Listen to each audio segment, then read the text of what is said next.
Inquisitor. And you are? The bartender, Cabot. Just the bartender? You were expecting... I was expecting the same face from Haven. It's not a hereditary profession. I think Fleesa... what was it? She joined the Chantry? I don't understand the type, but that's her business. So... What's the current mood? Hope in the face of reality. Where did you study? I assume you're trained. Bartending? I'm no alchemist. You mix the bottles that don't taste like nug and you pretend to listen. I suppose I trained at home, during feast day family visits. My specialty is ale, old Antivan recipe. The secret is ale. You're a bit of a hard ass. Why are you here? If I could fight, I'd be in a helmet. If I was a mage, I'd throw fire, and probably be dead. But I can't do anything. Just like the hundreds of people who can't do anything, who make sure the thousands who can do something can do it. Besides, if you know a safer place than your castle, do share. What's the word out there? 7 people want your minstrel dead. They'd settle for smashing her loot, but they're afraid she'd sing about it. As you were. Inquisitor?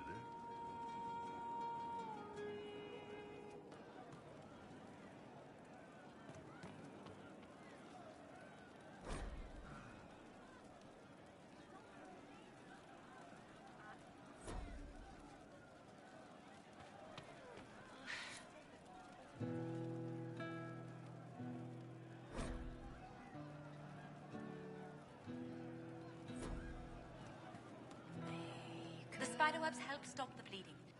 Inquisitor. That's got a good ring to it. We're happy to be here, your worship. You need anything, let me know. Can we talk about the Bull's charges? Best company you'll find from here to the Enderfells. In my time with the Chief, we've gone up against everything from bandits to magic trees. We're expensive, but you'll never doubt we're worth it. Want to know anything in particular?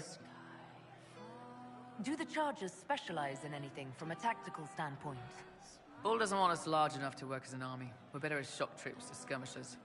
We've got archers for hitting enemy infantry, Dalish with more archery, and Skinner and her people on the flanks.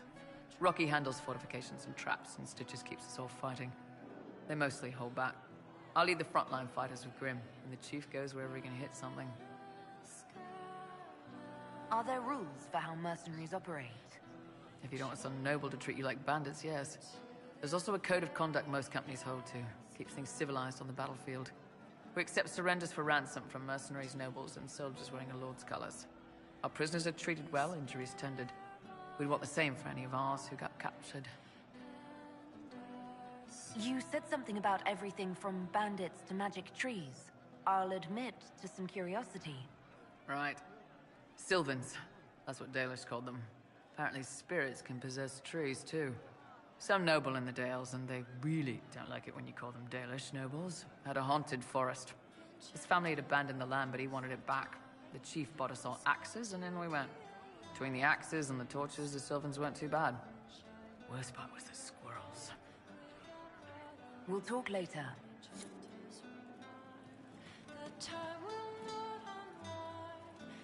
How's it going? I'd like to know more about the Kunari. You writing a book? What I've heard about them sounds fascinating. What you've heard was mostly horse shit. All right. What do you want to know? The word Kunari, is that the race or the religion? Both. Kind of. The humans and elves who follow the Qun are the Vidathari. The Kunari who break away from the Qun are Talbasha, deserters. What about Kunari who existed before the Qun? The people we came from. They're called the Koseth, but we don't use that word for the race. We came south to Thedas because the Koseth were... I don't know. We had to leave. The stories aren't clear. But I don't expect they look much like us. Whatever they are. How do the Kunari rule themselves? It's pretty simple. We've got the matriarchy, the priesthood, and the military. The priesthood figures out how Kunari should live in theory. The matriarchy makes it work in practice. And the military keeps the Kunari safe from outside threats. Does it actually work like that? Is there much infighting? Not like you're thinking of. People disagree, yeah, but the priests are there to solve disagreements. Here in Olay, politicking comes from people putting their own gain ahead of the gains of society. If you do that among the Kunari, the Ben Hasrath set you straight, or kill you.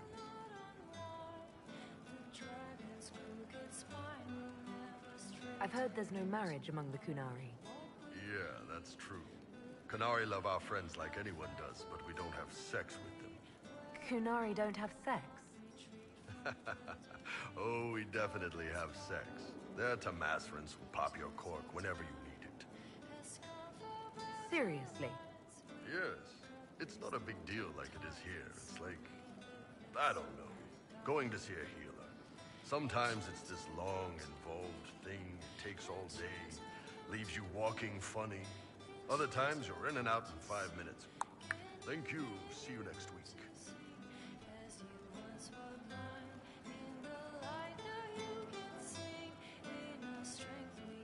That sounds different. Yep. Still, it's more fun here. Fewer rituals, more making it up as you go along. Plus, you folk have redheads. Redheads. How is everyday life different for Kunari? Depends on your job, I guess. Some are just about the same. A baker in Valroyo gets up, gets dressed, and starts work. A baker in Parvolan does the same thing. They don't care about the Empire or the Qun. Mostly they worry about breaking eggs and hope the dough rises right. It can't be exactly the same. The Kunari have no personal freedoms. How many personal freedoms do you figure that baker in Valroyo has? Life isn't about freedom. The baker in Parvolan wonders if she'll be given enough eggs to do her work. Will they come on time? Will the kitchen workers get her bread while it's fresh, or will they come late and blame her 'cause it's stale? Same crap in Valroyo. People are just people. What's it like growing up under the Qun? The Tamasrans raise us in these units of kids all our own age. They're like teachers or chantry sisters. They also help figure out what jobs we should do. They had me pegged for military work early on. When they learned I could hit stuff and lie, they started training me for the Ben Hasra. You never knew your parents? No. I know for you folks, that's a big deal. The Tamasrans were like our parents, though. Taught us to read, helped us go to sleep, all the parent stuff. I remember the one who helped me build things with blocks. She laughed when I knocked everything down. Do you ever think about what would happen if the Kunari conquered Orlais or Ferelden? Some folks, like Cassandra or Cullen, would do fine if they didn't die fighting. Those two love rules. But the mages... Vivienne's too political. Dorian's too arrogant, and Solus is just... weird. They'd all end up dead. Or worse. They'd kill Cole, 'cause, you know, demon. And Sarah would end up with her mind broken, sweeping floors in some shop. So, to answer your question, no, I don't think about it much at all. See you later, Bull. Nice talking with you, boss.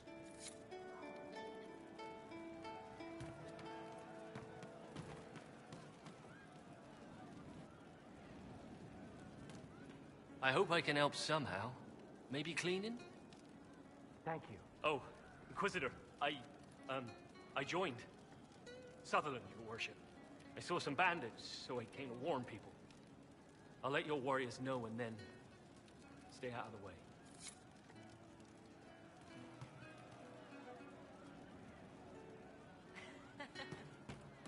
We don't need those chargers. We've soldiers enough without sellswords. Look at their captain. What good could that bring? Could be better. You're right. You're different. It shines on you, shimmering, sharp. You made magic from the rifts. Do I seem that different to you? The Fade sticks to mages. Little figments, flitting, floating free, then forced into shapes. Fire, ice, lightning. You use the Fade itself. You make it charged, but not changed. Channeled enchantments. It's strong and pure, and loud. You ripple like water when the stone is dropped. I take it not all mages feel the way I do. Solus is the same, but quieter. The Fade is his friend. He doesn't need to look to know where it goes. Vivienne is crisp and cool. The Fade dances, darts, lashed and leashed. Dorian pulls at pieces, pushing them to bodies. I like him more when it's just fire. And the Venatori are dark and hard and cracked and old. They pull the Fade with blood and pain and ancient lying whispers. I thought I was learning a few tricks. I didn't realize it would change my flavor. Everything changes you. Did you need me? I'd like to talk about what happened to you before we met. Before you, Rhys was my friend. He showed me I was wrong to kill the mages. I thought I was helping them. Then he and Evangeline went to Adamant, and I went with them. I was worried Evangeline would hurt Rhys. We found out dangerous things. It scared Seeker Lambert, and he scared the mages. It started the rebellion. Seeker Lambert told me what I was. Rhys couldn't look at me. I ran until I found more Templars. That's all. What was the Spire like when the Mage Rebellion started? Dead and dying, begging and bloody. Some wanted freedom, some peace, some war. Some wanted it all to stop. Evangeline was a Templar. But she helped Rhys help the others. She set them free. Adrian was a mage. But she killed mages to force the fight. She wanted blood. Rhys just wanted to help. To stop people hurting. Maybe that's why he saw me. What can you tell me about Rhys? He was a mage. He saw me when most couldn't, and he remembered. He helped me, and I watched over him. I worried Evangeline would hurt him. She was a Templar, but she didn't like hurting people. When I left, she stayed. Now she watches over him. They should have been with the rebels. Maybe they ran away together instead. Neither of them like killing.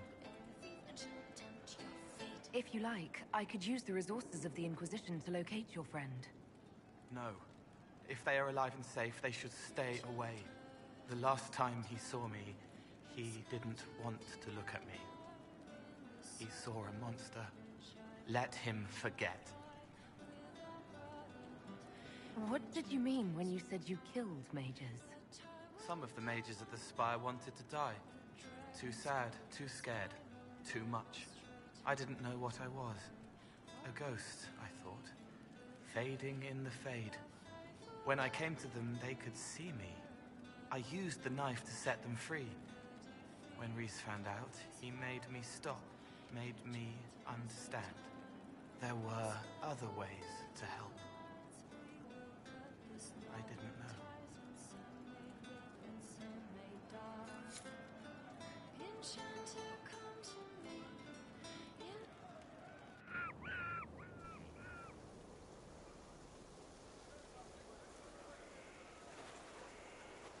What are you doing?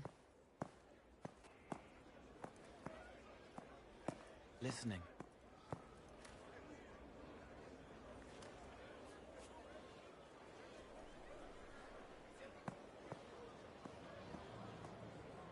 Eyes rough, jangling armor hurts my ears, back aching, fingers too clumsy for knots.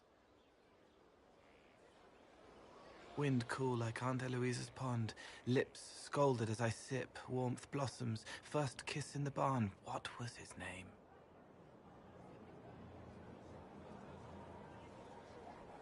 Tin jangle as the blood spills, Pierre's wrapped body on the wagon to the chantry. 5 more minutes. My fault. Can you listen to anyone's mind like you did hers? No, they have to need me. Pain, fear, sadness, guilt, anger, hurt. Things I can fix. Can you do something for her? Yes.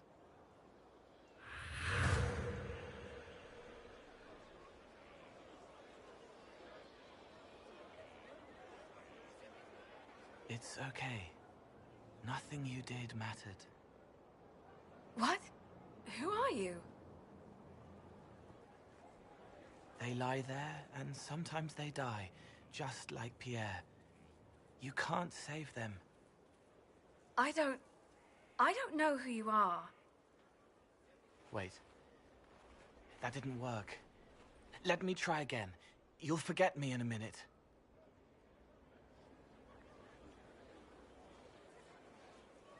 What are you going to do? Make her forget me. Then do it again, the right way. Cole, stop.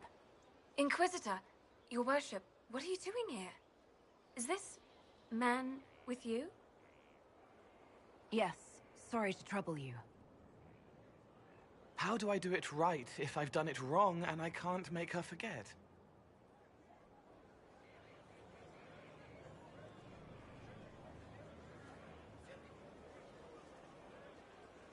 Don't root around inside her head. Treat her like a normal person. Your worship, is there... Do you need something of me? You were sad. Of course I was sad. A man died because I couldn't save him. It wasn't your fault. You could work until you fell over, and you still wouldn't save everyone. Thank you for saying that. Excuse me, your worship.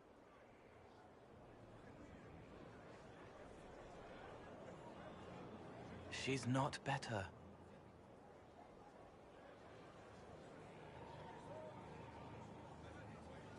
What's important is that you tried, and that you didn't disappear when it didn't work. I wanted to. She was hurting. You did everything you could to help, just like she did. It wasn't your fault. I don't understand, but thank you for trying to help.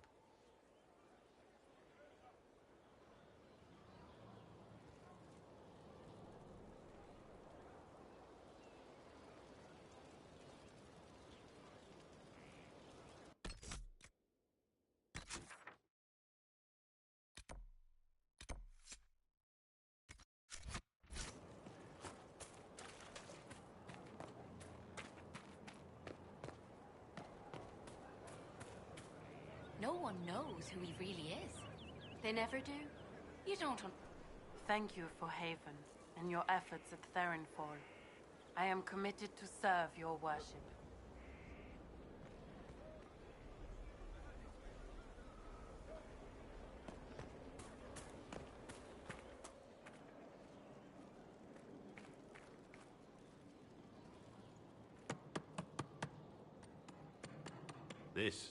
This is just...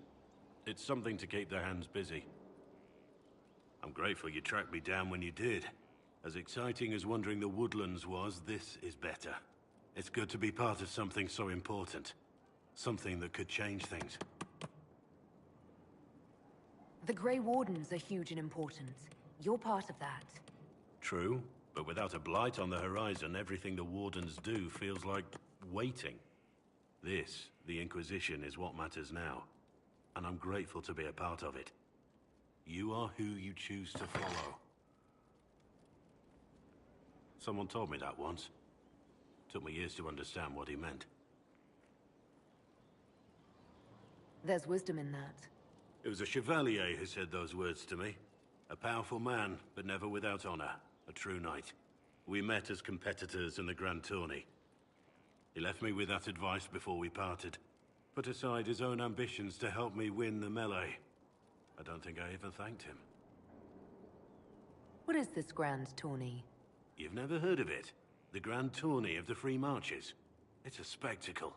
Song, dance, wine, every amusement you can imagine. But the greatest part is the contest of arms. Prove yourself in the Grand Tourney, and you can make your fortune. How did he help you? There were 100 men on the field, each one fighting for himself.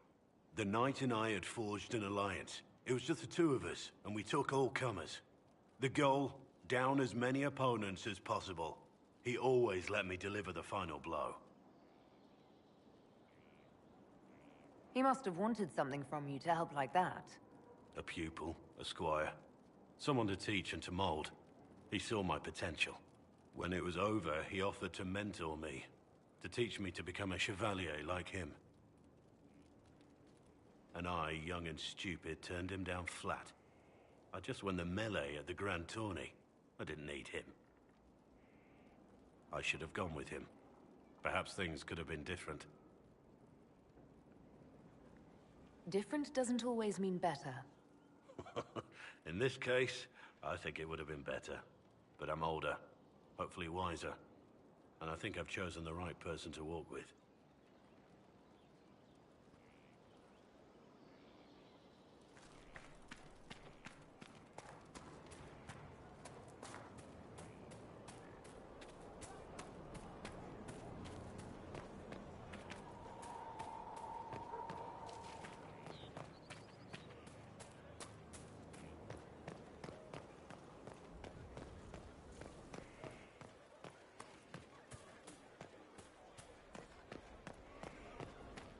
Inquisitor.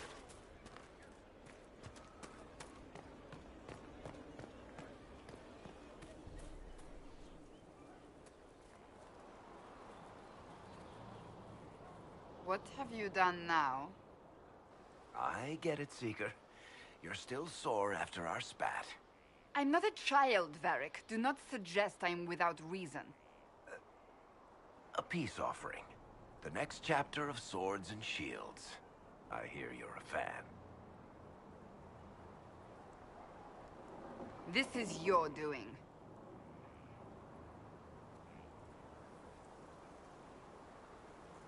Stop acting like you don't want to read it, Cassandra. Well, if you're not interested, you're not interested. Still needs editing anyhow. Wait! You're probably wondering what happens to the Knight Captain after the last chapter. Nothing should happen to her. She was falsely accused. Well, it turns out the guardsmen... Don't tell me! This is the part where you thank the Inquisitor. I don't normally give sneak peeks, after all.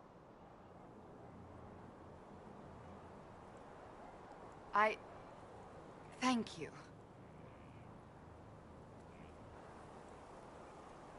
Varric's the one you should be thanking. I am but a humble servant to my loyal readers. I wonder if I have time to read the first part. Don't forget to tell all your friends, if you have any. Completely worth it.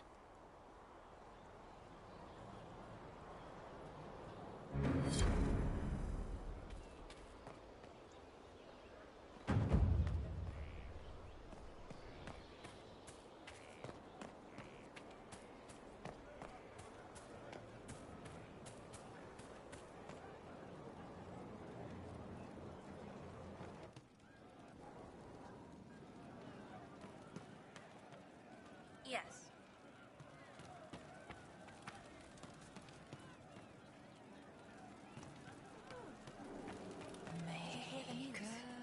Maker, I hope it's not me. Have you left me here?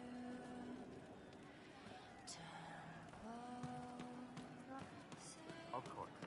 You all right, sir? Of course. That's why.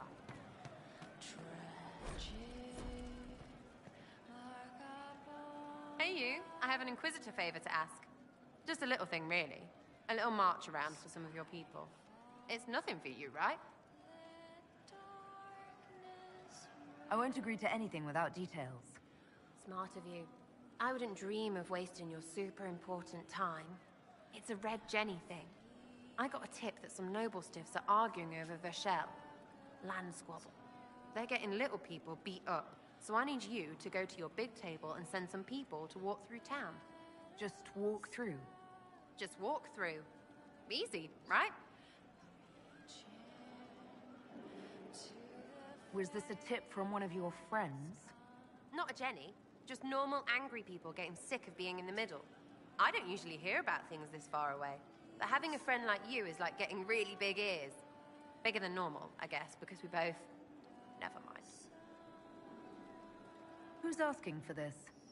I'm asking, because I heard people complaining. See, when nobles fight, it's not them, it's their little people stuck in the middle. It's like a polite war, so no one pays attention. But if you march through, the people up top feel threatened too. Stuff like this is always happening. Good sovereigns to be made if you're one of the few who notice. What does the Inquisition get out of this? Nobles think everyone is out to get them. So when your helmets march through, both sides will think the other's your ally. Both get scared, both make deals. Worst case, you get a little bump among the people just because they see you active. Can't promise anything, but something will happen. Just like always. All right, Sarah. I'll have someone look into it. It's fun, right? Being important without doing a thing. Well, not much of a thing. Not everything has to be torn skies and ancient arseholes. Every little thing makes a difference somewhere. Sarah was never quite the wealthiest girl. Some say she lives in a tavern, but she was so sharp and quick with a bow. Arrows strike like a dragon. Sarah was never quite the I'm pleased with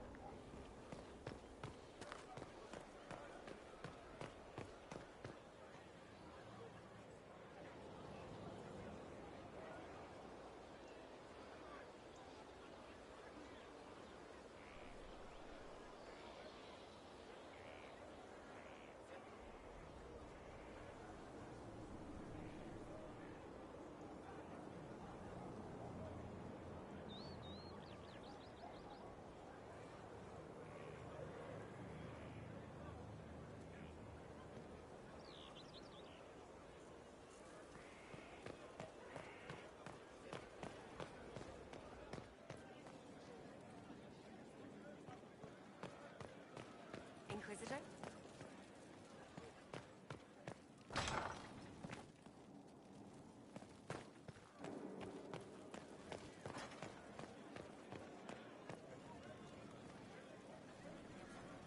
Need something? Carry on.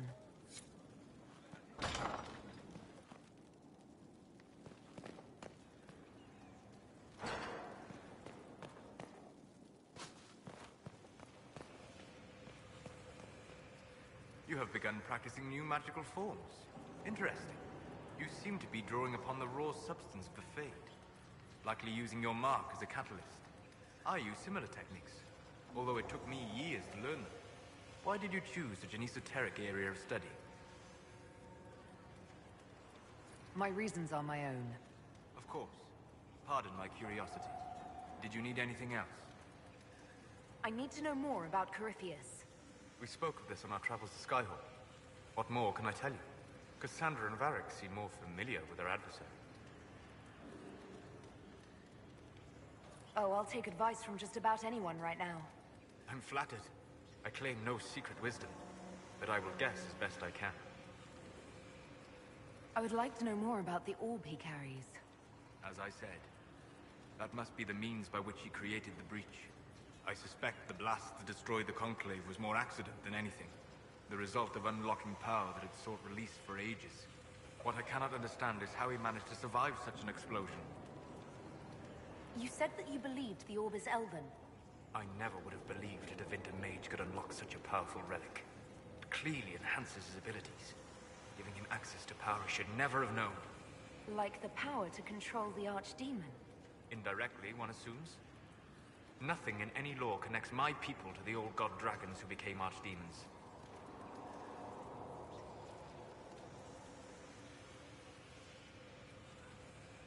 What can you tell me about the source of Corypheus's power?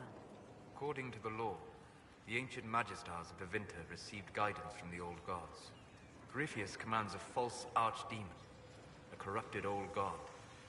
This suggests he no longer sees himself as their minion. Some of his unique power comes from the corruption of the Blight. The rest may come from the orb he carries. What do you think Corypheus will do next? You shamed him when you destroyed Haven. Spoiled his glorious victory. It would be worse to acknowledge that you had done so. He must continue on his course or show weakness. He will return to his plans to throw Orlais into chaos, and then conquer it for Devinter. You're sure that's what he'll do? As certain as is possible. Assuming I can plausibly predict a man who seeks to rise to godhood. And can you? The key is understanding this. No real god need prove himself. Anyone who tries is mad or lying. His deception will undo him, as it has done countless fools before. We'll talk later. Goodbye.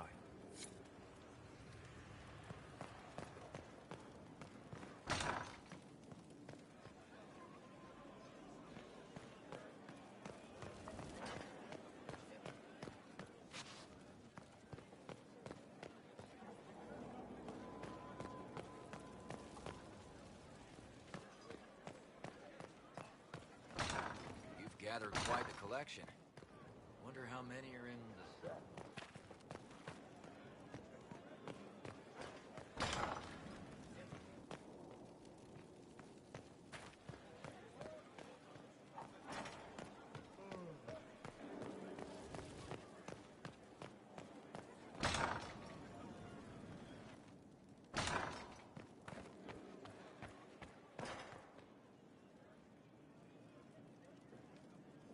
Inquisitor, I must speak with you.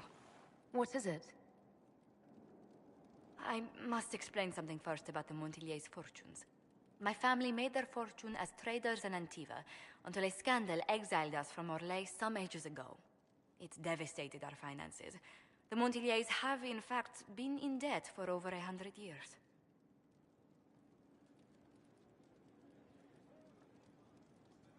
I had no idea your family's situation was so precarious. Hardly anyone outside the family does. For generations, we've done everything to keep creditors at bay. Sold our lands to stave off interest. It's just... it is infuriating to see my family still reduced to this. I'm to become head of our house. If I sell any more of our land, my family will become destitute. That cannot be my legacy to them. Most people worry about their next meal, never mind an estate. I'm not blind, but I worry for my family. My foolish sister Yvette with her daydreams, my brothers trying to rebuild our fleet with their own hands. Is it wrong to hope they never know hardship? Is there anything I can do? I'd almost solved our problems. For a while. I negotiated a chance to reinstate the Montiliers as landed traders in Orlais. We could rebuild with that. But when I dispatched paperwork to Val Royeaux... I've just learned my carriers were murdered. And the documents restoring my family's trading status destroyed. Do you have any idea who murdered them? Leliana made inquiries that bore success. Comte Boisvert, a nobleman in Val Royeaux, claims to know who killed my messengers. He has a request that you come when I meet him, so he's seen publicly conferring with you. What will being seen with me gain the Comte? The Comte will drop hints at parties he's to meet with an important visitor. Allies and rivals will take note. Once he's met you, there will be speculation. The Comte will subtly spin reports to his advantage.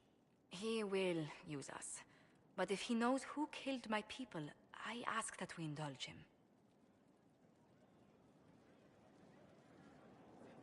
I hope the Comte isn't making up information just to be seen with me. I will take full responsibility if that's the case, Inquisitor.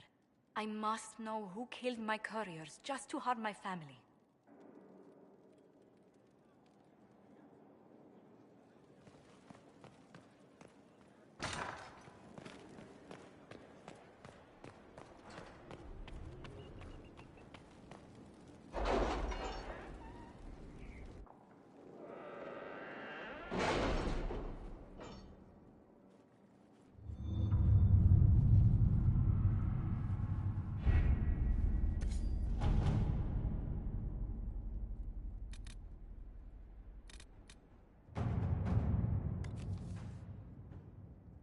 It's a bit cold in here. don't you think? We are in the mountains. I'm more concerned about everything scattering whenever there's a draft.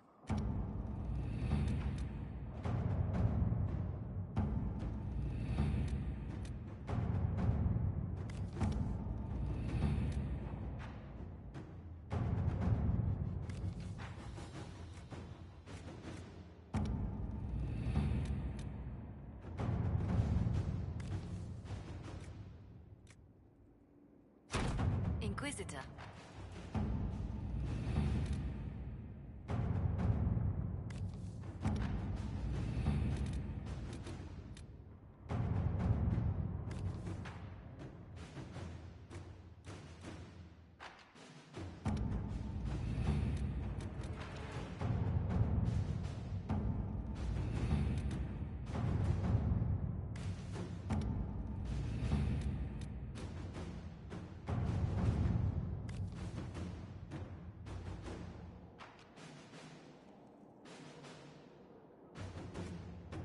The order was sent?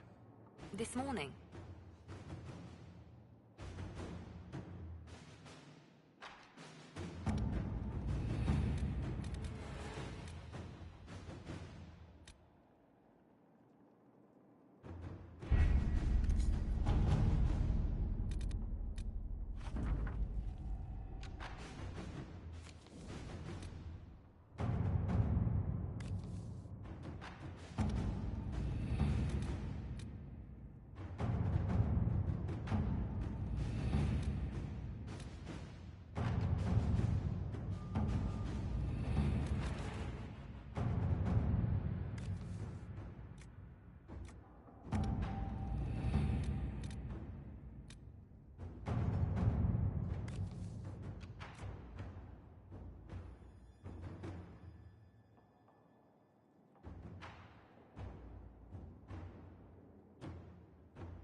Inquisitor.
At your service.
If you require any assistance.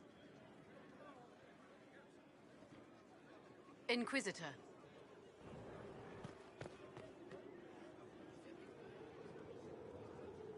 Yes, my dear.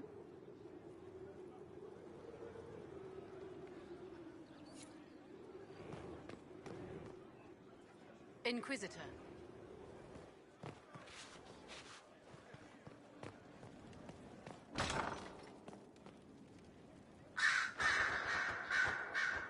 It is beneficial that you resolved the issue I presented, Inquisitor. What is your evaluation of how we're doing? Adequate, based on the partial improvements to Skyhold. As you were? Yes, Inquisitor.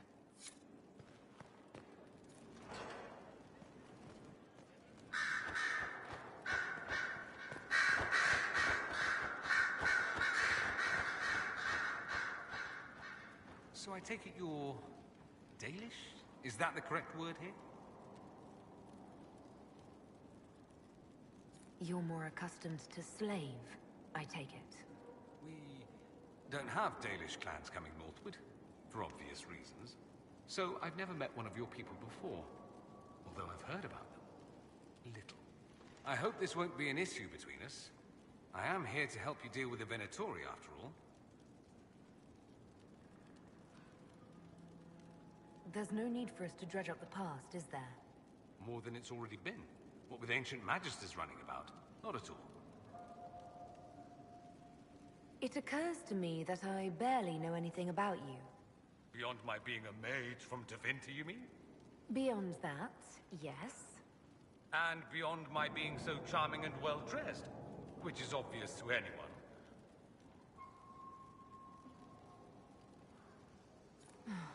Let's move on, shall we? I am the scion of House Parvis, a product of generations of careful breeding and the repository of its hopes and dreams. Naturally, I despised it all. The lies, the scheming, the illusions of supremacy. That's Tevinter in a nutshell, isn't it? Needless to say, my family was not happy with my choices. Why would your family be upset with your choices? Because I rejected their idyllic plan. If they had their way, by now I'd be married to some unlucky girl from a powerful family. We'd live in luxurious despair, despising each other as I waited to take my father's place in the magisterium. I declined the honor, and thus it's best I'm far from home. Less of an embarrassment that way, you see? I'm getting the impression that you don't care much for your homeland. On the contrary, I care for my homeland a great deal. There's so much potential. Sadly, we squander it. We refuse to acknowledge how far we've fallen because pretending is easier. We pretend the Qunari can be beaten. We pretend that we're superior to everyone, even our own people. Not everyone feels that way. I don't. Sadly, we're the minority. It just seems... so much of what you say about the Imperium is entirely negative. It might sound that way. For all our faults, my people have many virtues. We are laden with history and culture. Tevinter is where Thedas truly began, remember? We treasure our past and preserve it. You can walk down a side street and find nothing built during the modern ages. And despite appearances, we care. Deeply, about everything. We have no reserve, not in war and not in love. If I truly believed my homeland was beyond all hope, I wouldn't miss it so much.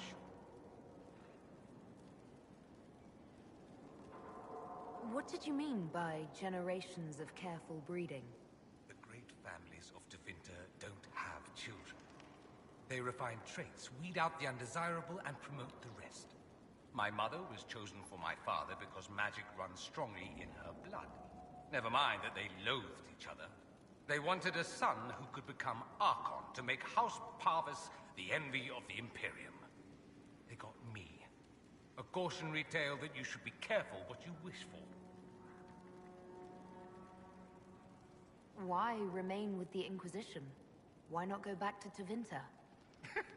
I'm not exactly welcome back home. Not that it matters, I'm quite accustomed to being a pariah. It adds to my charm. I can do more for Tevinter here. If the Venatori succeed, it'll set my homeland back 1,000 years. I'm sure some Magisters would disagree, but that's why we kill them. I think I've heard enough.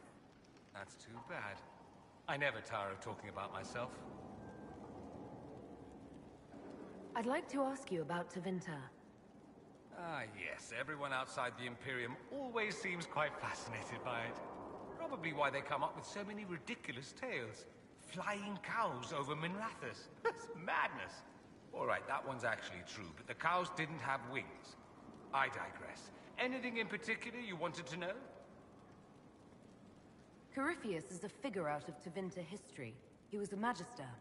Yes, but that was a different time. The Imperium's power was at its peak then.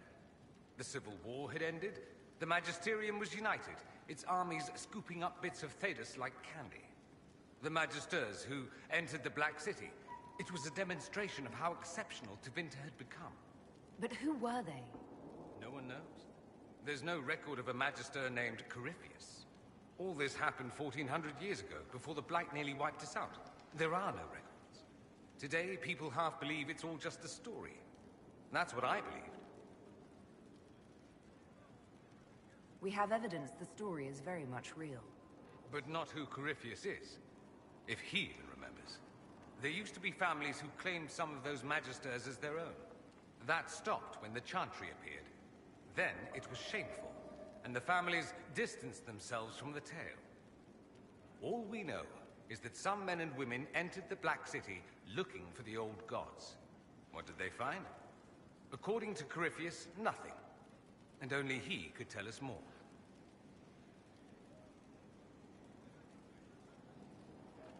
It seems strange that an entire empire would be ruled by mages. Strange? Why are you less qualified to rule than some tart with a fancy crown? Actually, the fiction in the Imperium is that mages don't rule. The Magisterium rules.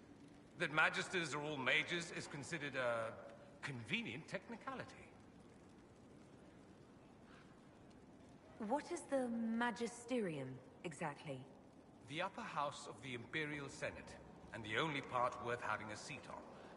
Those seats are split among the circles of Magi, the Chantry, and the major families. All mages now. It's odd that outside the Imperium, you use Magister like it applies to every Tevinter mage. If you're not a Magister, then what are you called? No special title? I'm an Altus, which is almost as good as a Magister, depending on who you ask. I've never heard of an Altus. Upper class. Those families who trace descent from the Dreamers, the first prophets of the old gods. If you're a mage and you're not Altus, then you're later. Lower class. If you're not a mage at all, you're Soperati. That's everyone else. We do love our fancy words. If it's a fiction, that means mages do rule then. Yes and no. Let me put it this way. Mages do rule, but not all mages are equal. If you're not from the right family, chances are you don't rule anything. Maybe you're even a slave. The idea that anyone could be a mage, however, keeps the masses placated.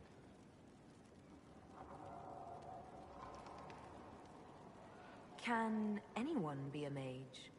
Technically. The potential runs mostly in bloodlines, but it's been known to happen. More importantly, commoners believe it can. Tevinter legend is chock full of mage heroes from humble origins. So they hold out hope. Someday my son or my son's son will be a mage. Someday. Poor sods don't realize that means he'll be a quaestor at the arse end of the 100 Pillars, at best. Being a quaestor isn't a good thing. I imagine the average non-mage likes to think so. Counting numbers and shuffling papers all day is better than many occupations after all. If you're a second-class citizen among a pack of piranha, however, your outlook changes. I thought the Archon ruled over the Imperium. Well, yes. Technically, he can overrule laws passed by the Magisterium, but that never happens.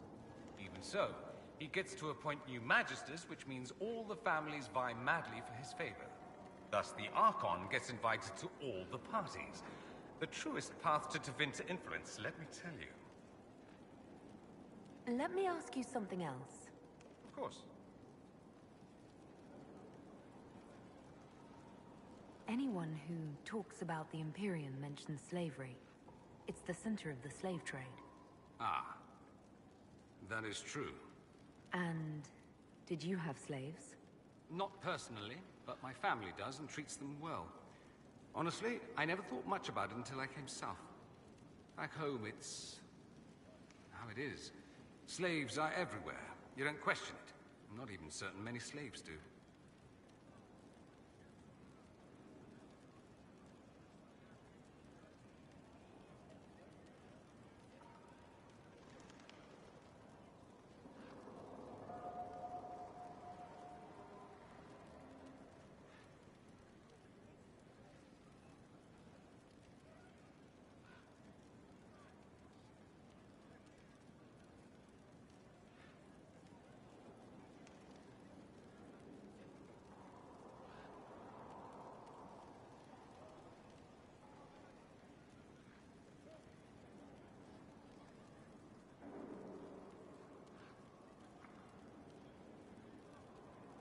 You think slaves like it that way? Don't be ridiculous. I didn't say they like it. It's all most of them know. In the south, you have alienages, slums, both human and elven. The desperate have no way out. Back home, a poor man can sell himself. As a slave, he could have a position of respect, comfort, and could even support a family. Some slaves are treated poorly, it's true. But do you honestly think inescapable poverty is better?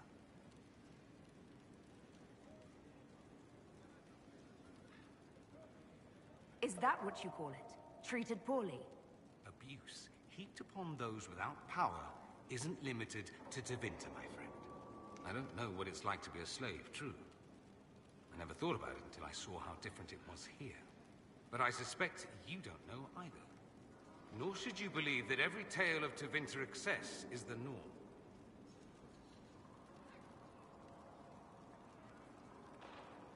There's an Imperial Chantry, isn't there? With its own divine. You people aren't supposed to talk about the Black Divine, are you? If you mention him outside the Imperium, people make that face, like you're urinating in public. But yes, we do have the Chantry, or a version of it. Night and day comparing it to yours.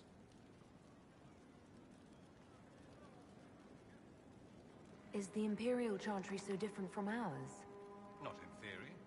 The main difference is in the whole magic is meant to serve man, not rule over him business. Back home, ruling the unwashed masses is serving them, for the good of the Imperium.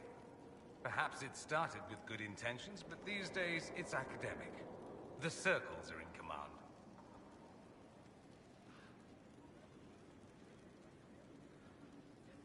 There are circles of magi in the Imperium. We don't have dismal little mage prisons, if that's what you mean. They're academies, prestigious ones. We have Templars as well, but they don't cancel spells or whatever your Templars do. They're soldiers. They don't use lyrium. Ha! As if there'd be any left for them. They watch for abuse of magic, yes, but only those who are weak or who fall out of favor get dealt with. Mostly they enforce the Magisterium's edicts. The Chantry smiles and nods from the sidelines. Do you really call him the Black Divine? We don't call him that, oh no. In the Imperium, he's the true Divine. The woman sitting on the Sunburst throne is some backwater pretender. It all stems from a disagreement over Andraste. Marvelous, isn't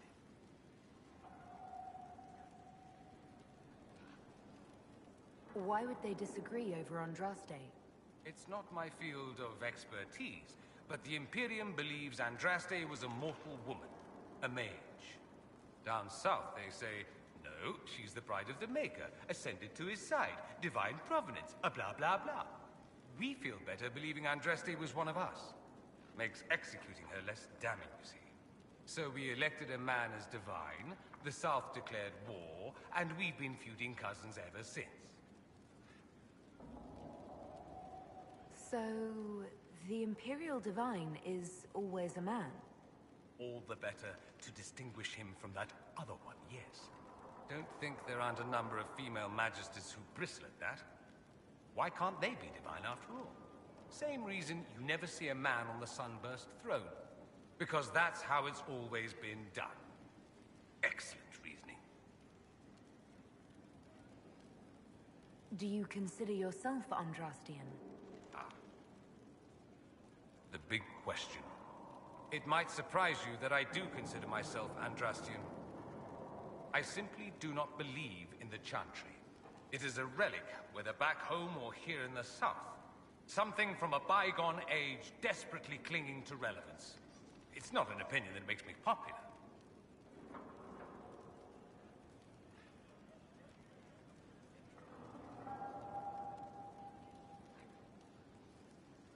I share your opinion, actually. That's not surprising, considering what the Inquisition represents. I'll say this. I may not believe in the Chantry, but I believe in you. In me? That the Maker sent you, whether through Andraste or fate. Cassandra is not wrong. You are what we needed most at the moment we needed it. That's what they will say in ages to come.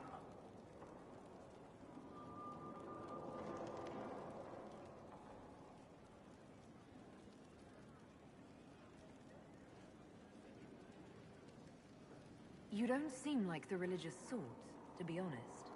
If you define religious as sitting in a chantry and listening to a blithering hen tell you how to live, then no. If you define it as believing in the possibility that something larger than yourself exists, then yes, by all means. The world is bigger than I, even bigger than you. It laughs at all the things we think we know. The Maker doesn't need me to believe, but I do. The thought of no one at all watching out for us is too frightening.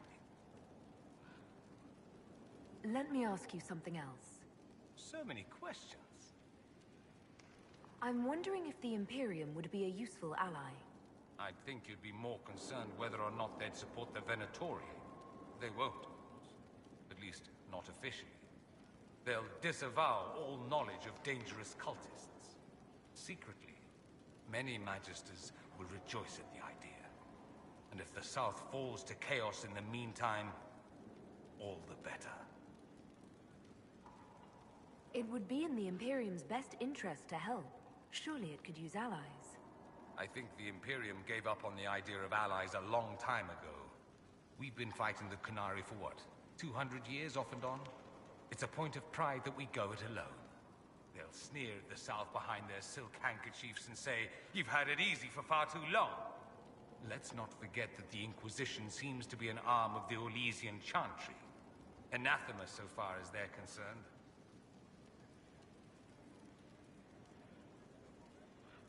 We're not part of the Chantry. The Chantry opposed the Inquisition's formation. You think that matters? Don't be silly. The Herald of Andraste. Your very title smacks of the Southern Chantry. You may as well be a heathen. I think they're far more frightened what you'll do if you succeed.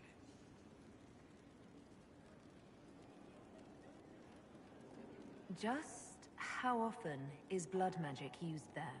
Oh, not at all. Not at all. That's what any Magister would tell you. They'd be convincingly offended by the notion too. Of course, what people call blood magic here, and what we consider blood magic, are two different things. What's considered actual blood magic in Tevinter? Blood magic isn't inherently dangerous. Using your own blood or that of a willing participant, what's the harm? The problem is that what's permitted only gets you so much power. And what if you need more? You always need more. That's where we get into sacrifices and demon summoning. None of that is done. Not officially. Behind closed doors, it's a different story. Real blood magic can give you an edge, a leg up against your opponents. It's safe to assume that any mage of rank does it. The rest are quietly shut out of power, to put it bluntly. You'd think the Templars would object. I imagine they did, long ago. Once, their investigations might have been sincere. Then their balls were cut off. Too inconvenient. Nowadays, only the friendless are accused. And most of them probably innocent.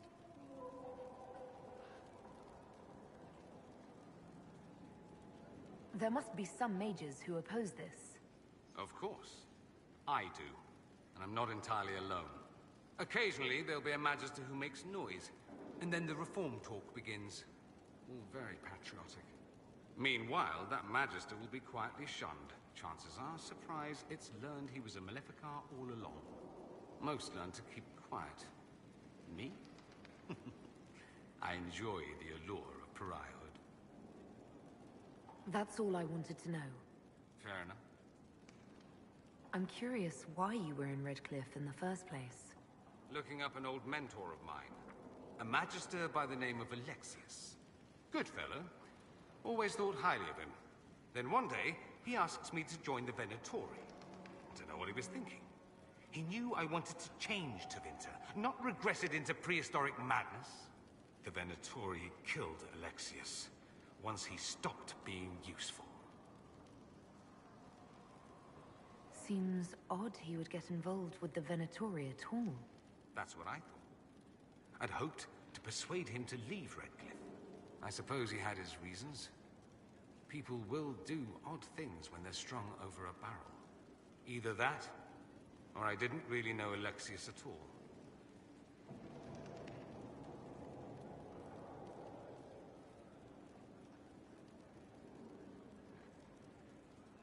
I should go. As you wish.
Our agents have encountered more followers of Corypheus, the so-called Venatori.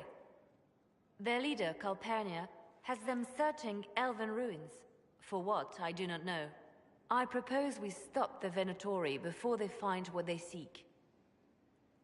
Do you know anything about Calpurnia? Only that Calpurnia is a name from ancient Tevinter legend. An unusual one. She was a priestess of Dumat, foster mother to the founder of the Imperium. A name like that is meant to assure the Venatori they follow in the footsteps of legends. We must prove them wrong.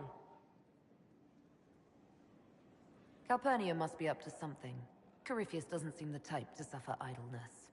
I will not let her and Corypheus take us unawares again. These Venatori have been shadowing a merchant called Vicinius on Calpurnia's orders. They've investigated his finances, surveyed his warehouses. I propose that you meet with Vicinius. Flatter him.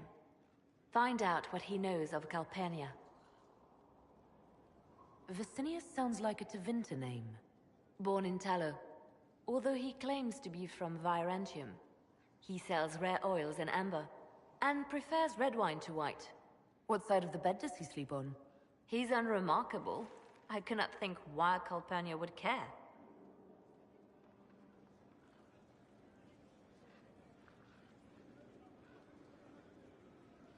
What if Vicinius is as much in the dark as we are? It never hurts to eliminate an avenue of inquiry. And we should tread lightly with the Venatori. They have contacts and spies, just as we do. The sooner you speak with Vicinius, the better. We need him to open up about these bloodthirsty cultists. I'll bring wine. Vicinius could be a useful ally. Merchants travel, and they love gossip as much as coin. I'll make arrangements for you to visit his summer home in Val Royeaux. Hopefully, your attention should be enough to pique his interest. We'll have Calpurnia's secrets yet.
Inquisitor?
Inquisitor, I've something for you. I don't have time. Yes, sir. Dispatch for you. What is it? See for yourself, sir.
doing here?